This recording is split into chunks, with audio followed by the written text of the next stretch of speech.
চরিত্রহীন যদি এভাবে বাড়তে থাকে, আগামী দিনে তোমার বোনের জন্য একজন পবিত্র স্বামী কিভাবে খুঁজবে? তোমার কন্যার জন্য একজন পবিত্র স্বামী কিভাবে মিলবে? তোমার জন্য একজন পবিত্র স্ত্রী। কারণ গুনার চাহিদা যখন হয়, হারাম চাহিদা, এই অশ্লীল চাহিদা, তো সেটা পূরণের জন্য তুমি তো তোমারই আশপাশের কাউকে না কাউকে খুঁজবা। তুমি তো আর নর্থ বেঙ্গল যাইতা না। তাহলে তোমার সমাজের ছেলে মেয়ে, নারী পুরুষের ইজ্জতের নিরাপত্তা থাকবে না, কারো দ্বারা লঙ্ঘন হবে। একটা দিন এমন আসবে, এইভাবে তোমরা যা বাড়াবাড়ি করছো, একটা সময় তোমাদের সমাজ দুর্গন্ধে, চরিত্রহীনদের দুর্গন্ধে, জিনা ব্যভিচারের দুর্গন্ধে তোমরা তখন পরিবেশ ভারী হয়ে যাবে। আমি কসম করে বলি, আল্লাহর কসমে কোরআন সামনে রেখে বলি, একবার ইউরোপ থেকে আমাদের বাংলাদেশের কুমিল্লাতে তাবলিগ জামাতের সাথী আসছিল ইউরোপিয়ান মানুষ। তো ওরা মুসলমান হয়ে এরপরে আবার দাওয়াত ও তাবলিগের মেহনতে আসছে। আমি নিজ কানে ওদের মুখে শুনছি, এই যুবক ভাই ইউরোপিয়ান, সে বলছে আমরা যখন, চোখের পানি ফেলে বলছে, আমরা যখন মুশরিক ছিলাম, আমাদের সমাজ, আমাদের ফ্যামিলিগুলো এমন যে আমাদের সন্ধ্যা হলে, রাত হলে, প্রতিদিন আমাদের মা একজন পুরুষ নিয়ে তার ঘরে ঢুকে, আমাদের বাবা একজন মহিলা নিয়ে তাদের ঘরে ঢোকে, আমাদের বোন একটা ছেলে নিয়ে তার রুমে ঢোকে, আমরাও একটা মেয়ে নিয়ে আমাদের রুমে ঢুকতাম। সারা রাত্র জিনা এবং ব্যভিচার অপকর্ম করে সকালবেলা একই সুইমিং পুলে, সকাল 8টা হোক 10টা হোক, একসাথে এই নারী পুরুষ আমরা গোসল করতাম। আমরা বুঝতাম না ইজ্জত কি, আমরা বুঝতাম না সতীত্ব কি, আমরা বুঝতাম না সম্মান। আমি শুনছি এই যুগে আইসি, আমি তো আর 400 বছর আগের মানুষ না, আমি তো 1450 বছর আগের মানুষ না রে আব্বা। আমি নিজ কানে শুনছি। বলছি ইসলাম আমাদেরকে পরিবর্তন করে দিছে, দাওয়াত ও তাবলীগের মেহনত আমাদেরকে বুঝাইছে যে আমাদের এই পিছনের জিন্দেগি কি পরিমাণ নাফরমানি ছিল, আমরা তওবা করেছি। প্রিয় ভাই, প্রিয় বাবা, ধীরে ধীরে দুশ্মন তোমাদেরকে মোবাইল সহজলভ্য করে দিয়ে, তোমাদের বাবারা, তোমাদের মায়েরা, তোমাদের অভিভাবকরা তোমাদেরকে আর কিছুই বলে না। আজ সবাই হাল ছেড়ে দিছে, তোমাদেরকে বলে দিছে তোমরা নিজের মতো করে মোবাইল চালাও, রাত কাটাও, দিন কাটাও, পারলে চরিত্র রাখো, নাই তো চরিত্র নষ্ট করে দাও। বাবার কোনো দায়িত্ব নাই। বাবার কথা হলো টাকা লাগলে আমারতে নিস, মার কথা হইলো পেটে বুক লাগলে ঘরে এসে ভাত খেয়ে যাইস। বাবা, আর কোনো কিছু তোদের সাথে আমার সম্পর্ক নাই। তোর চরিত্র তোর হাতে, তোর জীবন তোর হাতে। তোর বন্ধুদের সাথে থাইকা, নারী দেখা, ছবি দেখা, উলঙ্গ দৃশ্য দেখা, মদের আড্ডায়, জুয়ার আড্ডায় নষ্ট হোক। যতবারই খিদা লাগে ঘরে আইয়া ভাত খেয়ে যাস, যতবারই টাকা লাগে বাপের থেকে টাকা নিস, তোর চরিত্র তুই নষ্ট করিস। নাহলে আপনি কল্পনা করে না, একটা বাচ্চার বয়স মাত্র 10-12 বছর, ওর চুলও মুশরিকের মতো, ও তার বাপকে পায়। তার মা কি একবারও জিজ্ঞাসা করবে না যে কিরে আব্বা, তুই আমার ফুত চুল রাখলি দে বেঈমানের মতো?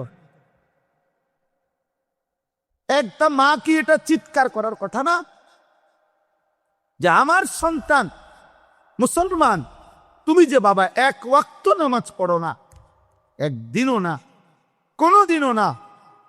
হায় হায়, এটা কি ধরনের জানোয়ার গুমা? এই জানোয়ারের লেগে মা দরজা খুলে কেন? যে এই জানোয়ার সারাদিনে এক ওয়াক্ত নামাজ পড়ে নাই, অথচ মুসলমান, একটা সেজদা দেয় নাই। এটা মুসলমানের ঘরে ঘুমায় কেমনে? এটা তো গরু ছাগলের সাথে ঘুমানো উচিত ছিল।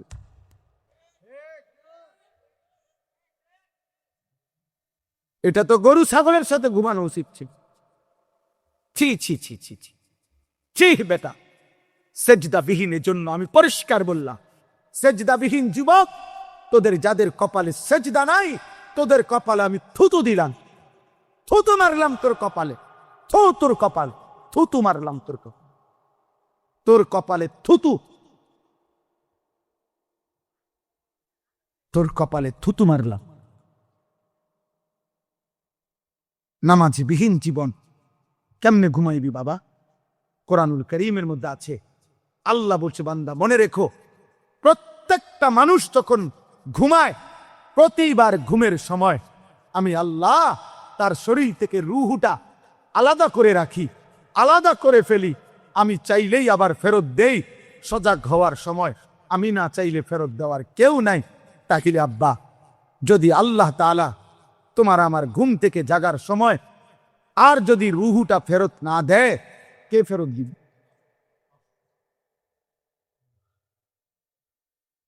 আল্লাহু ইয়াতাওয়াফাল আনফুসা হিনা মাউতিহা ওয়াল্লাতী লাম তামুত ফী মানামিহা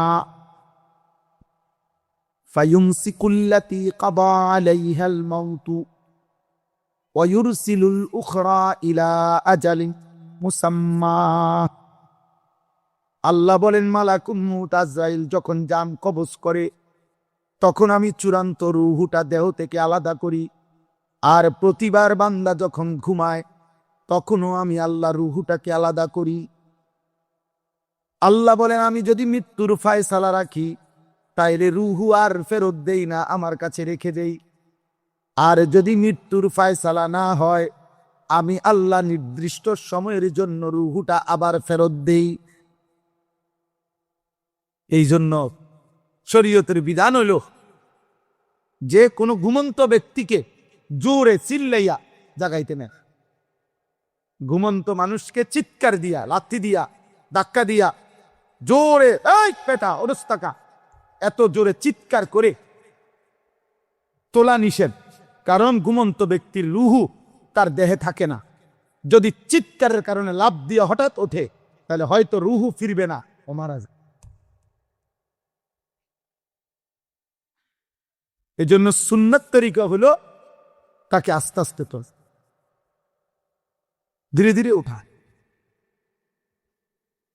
এই জন্য ভাই বলো, বাবা এখন তো তোমরা আমরা সবাই যার যেতটুকুই গন্তব্য, ঘুমে যাইয়া ঘুমাইবা, তে এই ঘুম যদি আর না ভাঙ্গে, এত গুনাহ নিয়ে তুমি কবরে যাইবা কে?